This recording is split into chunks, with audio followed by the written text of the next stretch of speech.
Hello guys, welcome back to my YouTube channel. তো আরও একটি নতুন ভিডিও নিয়ে চলে এসেছি তোমাদের সাথে শেয়ার করব বলে। তো আজকের ভিডিওটি হলো স্কিন কেয়ার নিয়ে। আজ আমি দেখাবো যে কাঁচা দুধ দিয়ে কীভাবে। তো তোমরা সবাই কেমন আছো? আশা করি অনেক ভালো আছো। তো কে কেমন আছো আমাকে কমেন্টে জানিও। আর আমিও অনেক ভালো আছি। তো আজকের ভিডিওটি চলো শুরু করি। কীভাবে কাঁচা দুধ দিয়ে কীভাবে স্কিন কেয়ার করা যায়। তো বেশি দেরি না করে চলো ভিডিওটি শুরু করার আগে বলি, তোমরা যদি চ্যানেলে নতুন হয়ে থাকো তাহলে কিন্তু চ্যানেলটি সাবস্ক্রাইব করতে কিন্তু ভুলো না, ঠিক আছে? আর সাথে সাথে বেল আইকনও প্রেস করে দিও। তো আমি প্রথমেই ক্লিনজারটি তৈরি করব। এর জন্য আমি প্রথমে নিয়ে নিলাম একটা বাটি। তারপর এর মধ্যে দিয়ে দেব 2 চামচ কাঁচা দুধ। তারপর দিয়ে দেব 1 চিমটে হলুদ গুঁড়ো। তারপর এটাকে ভালোভাবে মিক্স করে নেব।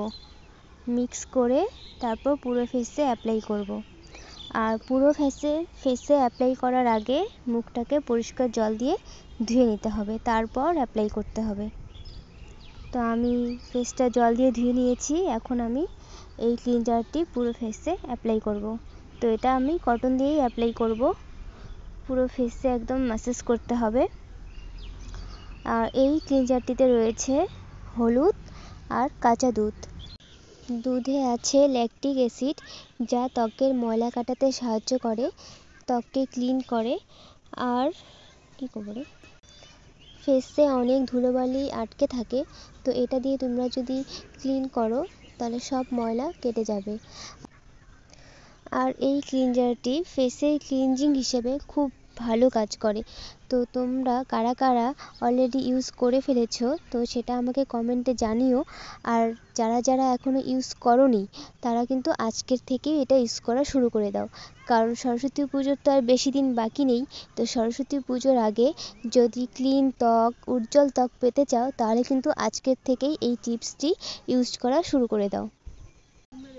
এটাকে পুরো ফেসে 2 থেকে 3 মিনিট ধরে ম্যাসাজ করতে হবে, তারপর পরিষ্কার জল দিয়ে ধুয়ে ফেলতে হবে। তোমরা এটাকে বৃত্তাকারে পুরো ম্যাসাজ করতেই থাকবে 2 থেকে 3 মিনিট। আমি তো সেইভাবেই করছি। তারপর চোখের নিচে যে কালো দাগ পড়ে যায়, ডার্ক সার্কেল হয়ে যায়, তো চোখের পাশটাতেও ভালো করে ক্লিন করবে যাতে ডার্ক সার্কেলগুলো রিমুভ করতে অনেকটা সাহায্য করে। তো তোমরাও চোখের নিচে নিচে ভালো করে এটাকে ম্যাসাজ করবে, আমিও করছি। তার সাথে সাথে ফেসের সাথে সাথে কিন্তু গলাটাকেও ক্লিন করতে হবে, কারণ ফেসের সাথে গলাটা না করলে কিন্তু এটা মানানসই হবে না। একটা ব্যাপার থাকে না, যেটাই ইউজ করবে সেটাই ফেসের সাথে সাথে কিন্তু গলাতেও দিতে হবে। আমার পুরো ম্যাসাজ করা হয়ে গেছে। এখন আমি পরিষ্কার জল দিয়ে মুখটাকে ধুয়ে নেব। তো আমি ধুয়ে এনেছি। এখন আমি স্ক্রাবটা তৈরি করে দেখাবো। তো স্ক্রাবটা তৈরি করার জন্য আমি একটা বাটি নিয়ে নিলাম। তারপর এর মধ্যে দিয়ে দেব 2 চামচ বেসন। তারপর দিয়ে দেব 2 চামচ কাঁচা দুধ। তারপর দিয়ে দেব 1 চিমটে হলুদ গুঁড়ো। তারপর এগুলো সব ভালো করে মিক্স করে একটা প্যাক তৈরি করে নেব স্ক্রাবিং করার জন্য।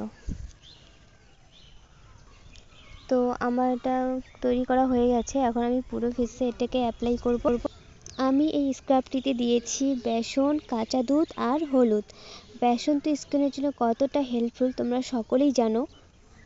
বেসন ত্বককে উজ্জ্বল করতে সাহায্য করে, তো ত্বকে ডার্ক স্পট এগুলো কমাতে সাহায্য করে, ব্রণ কমাতে সাহায্য করে। আর রয়েছে হলুদ, হলুদ ত্বককে উজ্জ্বল করতে সাহায্য করে।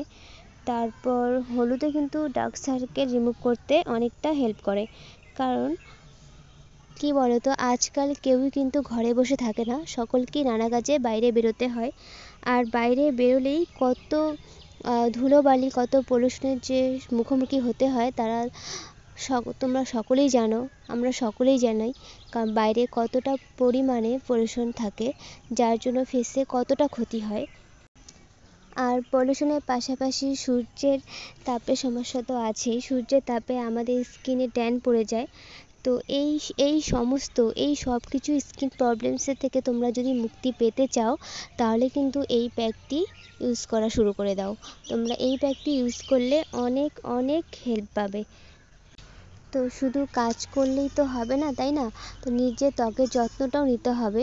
তো তার জন্য তোমরা কিন্তু এই টিপসটি আজকের থেকেই ব্যবহার করা শুরু করে দাও। এটাকে পুরো ফেসে অ্যাপ্লাই করার পর স্ক্রাবিং করতে হবে। তো আমার স্ক্রাবিং করা হয়ে গেছে। এখন আমি 10 থেকে 15 মিনিট এটাকে রেখে পরিষ্কার জল দিয়ে ধুয়ে নেব। তো বন্ধুরা, আমার ক্লিনজিং আর স্ক্রাবিং কমপ্লিট। তো একবার ইউজ করে দেখতে পাচ্ছ কতটা ক্লিন লাগছে। তো এইগুলো সম্পূর্ণ তোমরা তোমার বাড়িতেই পেয়ে যাবে, সব কিছু তোমরা কিচেনেই পেয়ে যাবে। তো আজকের থেকেই তোমরাও ইউজ করা শুরু। তো তোমরা শেষ পর্যন্ত ভিডিওটি দেখলে, তোমাদের ভিডিওটি কীরকম লাগলো, ভালো লাগলে অবশ্যই কমেন্টে জানিও। আর চ্যানেলে নতুন হলে কিন্তু সাবস্ক্রাইব করতে কিন্তু ভুলো না। সবাই ভালো থেকো, টাটা।